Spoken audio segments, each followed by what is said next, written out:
อันนี้จะเป็นหมากเหมือดเนาะหมากเหมือดซุกสีสันเป็นตะแสบสีสมแต่ว่ารสชาตินะมันมีสี่รสชาติทั้งขมทั้งออกเปรี้ยวทั้งออกฝาดทั้งออกหวานนิดๆสรุปแล้วก็กินบ่ได้อืม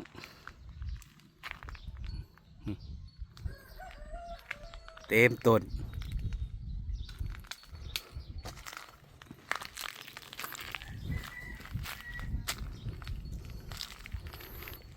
ดอกไม้ป่าบานแล้วท่านผู้ชม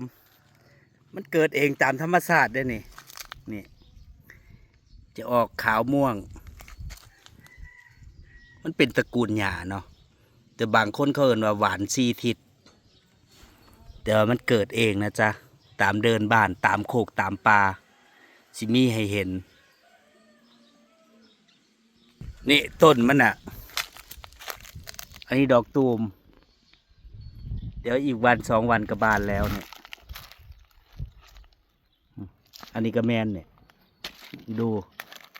มันเกิดเองตามธรรมชาติมันจะมีสีขาวกับออกสีม่วงนี่ตามนาบ้านเนี่ยอันนี้ดอกตูมอีกวันสองวันก็จะเริ่มบานนี่อันนั้นบานไปแล้วเป็นซอแบบนี้เลยเนาะ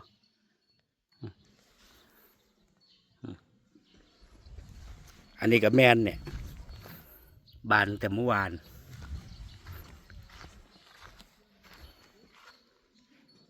มันเป็นตระกูลหญ้า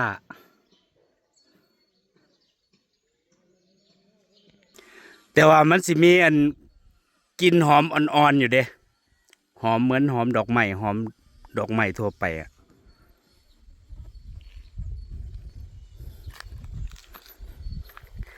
สวัสดีท่านผู้ชมสบายดีสบายดีตอนสายๆพี่น้องจ๋าบรรยากาศแดดเปรียงป้างในวันนี้ว่าฝนสิตกมื้อใดก็บ่ตกวันนี้แดดอีกแล้ว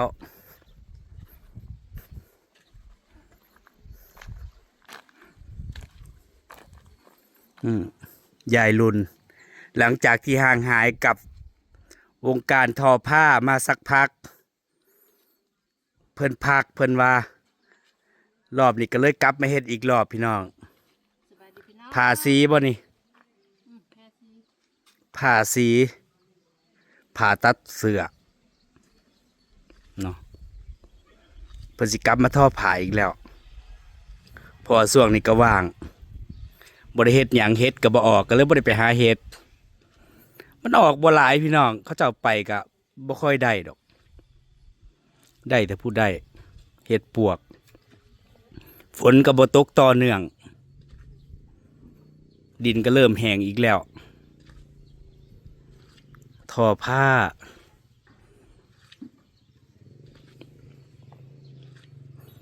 รอบนี้เอาจักเครือจักว่า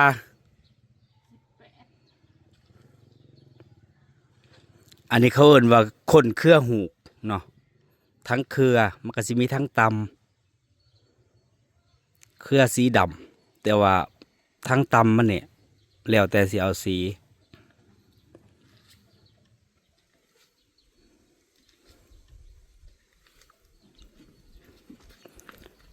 ที่เห็นแล้วคนเครือหูกแล้วต้องนับไปพร้อมเด้ว่ามันจักเส้นจักลบสิได้หูมันสิได้เป๊ะกับพื้มเนาะบ่แม่นว่าเฮ็ดมั่วๆเด้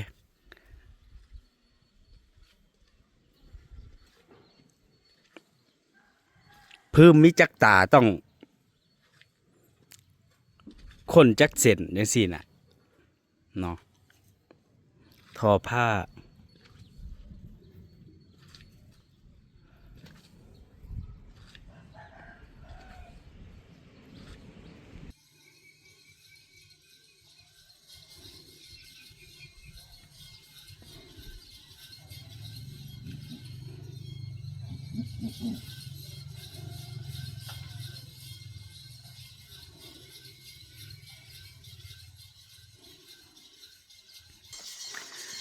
ย้ายมาแต่ละมือก็บ่ได้ไปไสก็อยู่นี่แหละพี่น้อง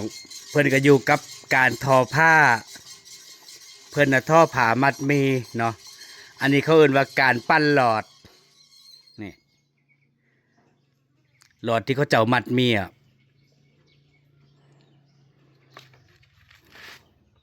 ที่มันเป็นลายเพราะว่าทั้งตำมันเนี่ยทั้งเครือมันก็สิเป็นสีดำเพื่อนก็ของยายรุ่นนั่นล่ะ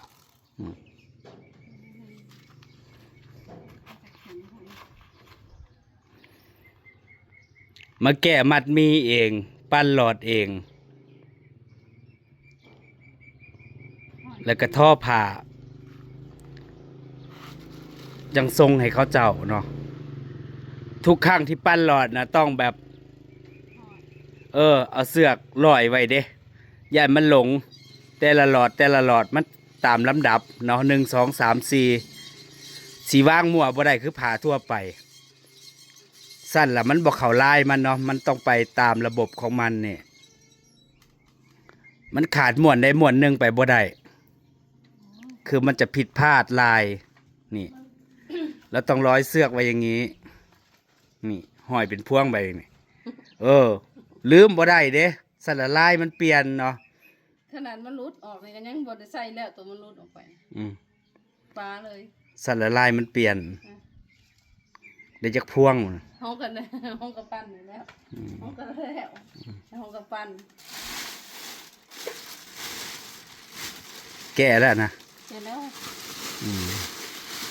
เขาเจ้าสิเอาเสือกฟางมัดเนาะมัดลายมันแล้วก็ไปย้อมข้ามย้อมสีนี่แล้วก็มาแก้มัดออกแก้มัดจังม่านนี่ต้องมาดึงมาใจออกอีกนิดเนาะมันเป็นม้วนเป็นอันนี้เป็นร่อนน่ะอันนี้มันก็เป็นผ่าฝ่ายเด้พี่น้องผ่าฝ่ายเนาะเขาก็สิมาย้อมสีน้ำข้ามสีอย่างเสียนี่มันสีน้ำข้ามสียังว่าสียังขยอมสีเคมีบอกเป็นผ้าฝ่ายที่เขาเจ้าเข็นนั่นแหละส่วนใหญ่ทางลาวเขาเจ้าสิไปเฮ็ดผ้าถุงแต่ว่าอยู่ประเทศไทยหรือว่าต่างประเทศเมืองนอกเขาเจ้าสิไปตัดเป็นชุดเป็นเสื้อเป็นหยังไปจังซี่เป็นกระโปรงเป็นหยังนี่เนาะมันสามารถเฮ็ดได้หลากหลายนี่แล้วก็มาดึงนี่เขามัดเป็นร่อนแบบนี้เนาะอันนี้เขามัดลายมันแล้วก็มาดึงใจออกได้นี่มันติดกันนี่ต้องจับใส่ซะก่อนไหนจับก็ได้มันต้องเลี้ยง เลี้ยงลำดับของมันเลี้ยงตามคิวตามแถวเฮ็ดมั่วบ่ได้ผู้ใดเฮ็ดบ่เป็นนี่ก็บ่สามารถเฮ็ดได้นะจ๊ะนอกจากคนที่เคยเฮ็ดเคยทอผ้ามัดหมี่พุ่นน่ะนี่ท่านผู้ชมนี่มันต้องตกลายแบบนี้ตกมันต้องเอาแต่ละลอนดิมันจะเป็นแบบนั้นนะจ๊ะพอทอลายนี่พอทอออกมาแล้วมันจะเป็นแบบนี้เนาะมันจะเป็นลายนี้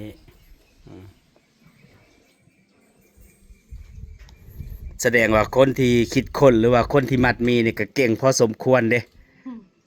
ก็อันนี้ก็เคยมัดดูหัดลืมเลยเดี๋ยวนี้นะอยากได้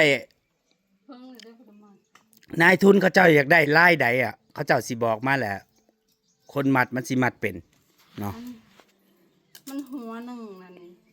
แต่ละลายมันจะมีลายดอกลายขอลายซอที่ยายมาแล้วทอดมันมี2 ลายเด้มี2 ลายอันนี้ก็เป็นลายซอลายแต่บ่มีก็เคยไปเห็นเขาเจ้ามัดอยู่เด้หลายคนว่าคนที่มัดต้องเป็นคนผู้เฒ่าคนโบราณบ่แม่นคนสมัยซุมื้อนี้ถ้าเขาอยู่ในวงการทอผ้าเขาก็ฮู้กันเคยเห็นคนที่เขาเจ้าไปมัดในหมู่บ้านที่เขาเจ้าเฮ็ดเนี่ยส่วนใหญ่ทั้งละหานำละหาสองคอนนี่เป็นหมู่บ้านแถวเขตภูไทยจังซี่นะเขาเจ้าเฮ็ดเนาะเคยไปเบิ่งแล้วเด็กน้อยเขาก็เฮ็ดเป็นเนาะเพราะว่าเขาก็เคยเฮ็ดเคยซึมซับมาตั้งแต่รุ่นพ่อรุ่นแม่พาเฮ็ดเขามารับจ้างวันพักวันยังเขามารับจ้างมัดนั่นดินี่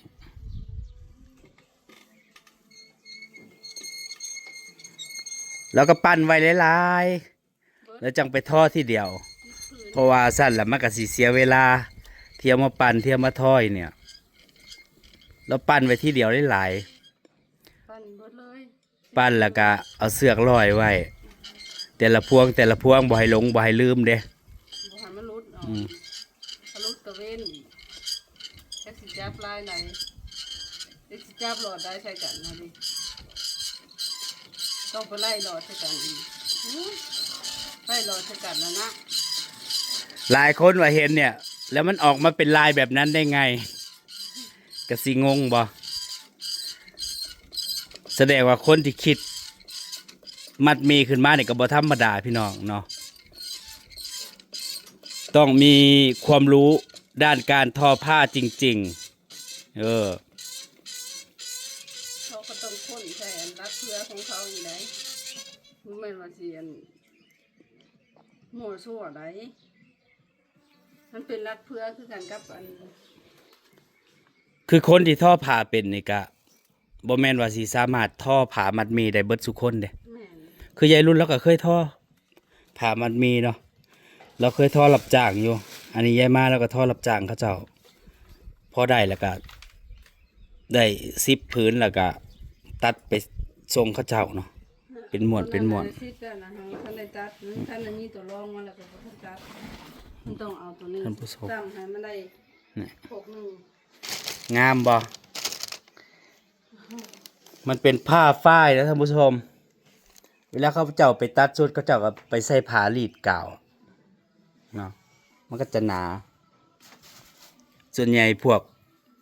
วงการแฟชั่นวงการหมอลำเนี่ยเขาเอาไปประยุกต์แล้วก็ไปติดเพชรติดหยังใส่ก็จะดูดีดูสวยงามแล้วก็มีมูลค่า ปกติยายมาแล้วอันทอส่งให้เขาเจ้าเนี่ยเขาเจ้ากะคันมีผู้ซื้อเขาเจ้าก็ขายตัดพื้นละ200เนาะก็ตัดขายอยู่ อันเราเห็ดมี2 ลายนี่กับลายหนึ่งอีก ลายตัวนี้ลายตัวนั้นแหละลายหน่อย อันนี้ผ้ามัดหมี่นะจ๊ะเพราะว่าถ้าได้10 ผืนแล้วก็ตัด10 ผืนแล้วก็ตัด ทั้งหมดนี่มันจักโคนนี่4บ่4 โคนกับ40 ผืน40 ผืนถ้าคิดเป็นเมตรแล้วก็ประมาณ80 กว่าเมตรพุ่นเด้ส่วนใหญ่อะท่อผ้าเขาสิเรียกเป็นวาหรือเป็นผืนเนี่ย พื้นหนึ่งมัน2 เมตร ผืนละ2 เมตร บางที่ตกหอด2เวลามันเป็นดำถ้าเอาตัวน้อยตัวใหญ่เลยบางที่ก็บ่หอดบางที่ก็ นี่ท่านผู้ชมมันก็เป็นมัดแบบนี้เนาะเป็นมัดแบบนี้นี่อย่าบอกแล้วมานั่งปั้นเบิดนี่ ก็เบิดแต่ละเนาะ ปาดจ้ะแสดงว่าเบิดมือก็มานั่งปั้นอยู่นี่ เอาก็สิผืนเนาะ ปั้นแล้วล่ะจังมาทอทีเดียวเบิ่งนะพี่น้องอันตอนหนึงแบบนี้มันได้จักผืนนี่นะ ก็พื้นเดียวนั่นแล้ว ตอนละผืน แม่น อันแค่ม้วนเดียวนี่2 เมตรพี่น้องนี่ได้ผืนหนึ่งเพิ่นว่านี่ไทยเฮ็ดผ้าถุงก็คือได้ผืนหนึ่งนี่1 ผืน2 ผืน3 ผืน4 ผืนก็ว่าไปเนาะแต่มันเป็นผ้าฝ้าย 100%เลยพี่น้องนี่ฝ้ายนะจ๊ะอันนี้ฝ้าย เขาบ่ได้ขาบ่ได้หยังบ่ได้ขั้นนำเขาแล้วมันบ่แข็ง นี่มันจะเป็นแบบนี้ เอาไปต้มน้ำสั่นสินะมันถึงใหญ่ค่ะ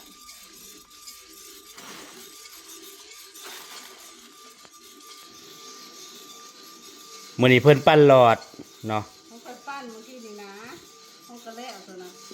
ปั้นหลอดแล้วจังสิมาทอกับปั้นเบิดนี่ล่ะ แม่ผมว่าจะต้องปั้นนั้นด้วยซะก่อนจากตำเลย นี่คืออาชีพของยายมาพี่น้องแต่ละมื้อก็อยู่ตรงนี้ แต่ว่าลุงเลินน่ะไปเฮ็ดงาน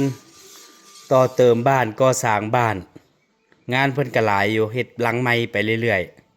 ๆส่วนใหญ่ก็เป็นงานปูน ไป เทคาน เทพื้น ประเทศระเบียงมันมื้อนี้นะ ปูสาบติดกระเบื้อง เห็นบ่น้อยนะ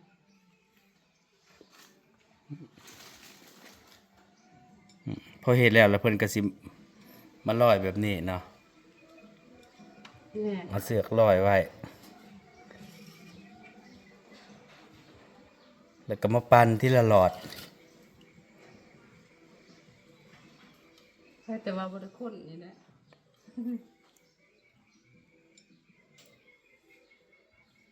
เขาเจ้ามีทั้งเครือกับทั้งตำมาให้ซื่อๆเนาะที่เหลือก็เฮ็ดเองเบิดอันหลอดน่ะก็เป็นทำมาจากเครือไม้เด้พี่น้องเครือสตันเครือไส้ตันเนาะตัดเป็นท่อนเป็นท่อนน่ะก็หาเองเด้เขาเจ้าบ่ได้มีมาให้นี่แล้วก็ปั่นแบบนี้เลย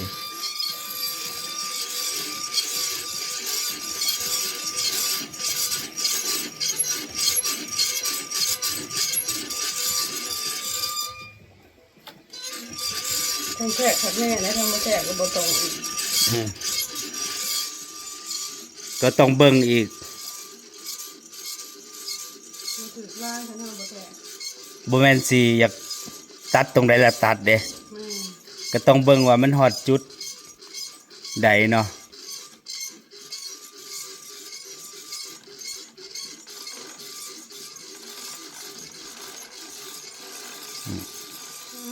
ลง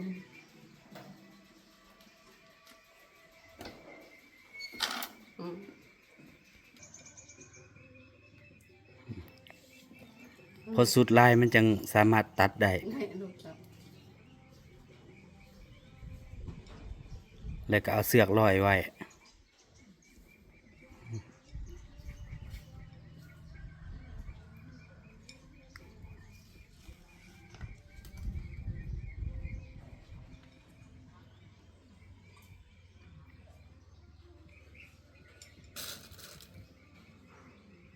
มันหอยบ่ได้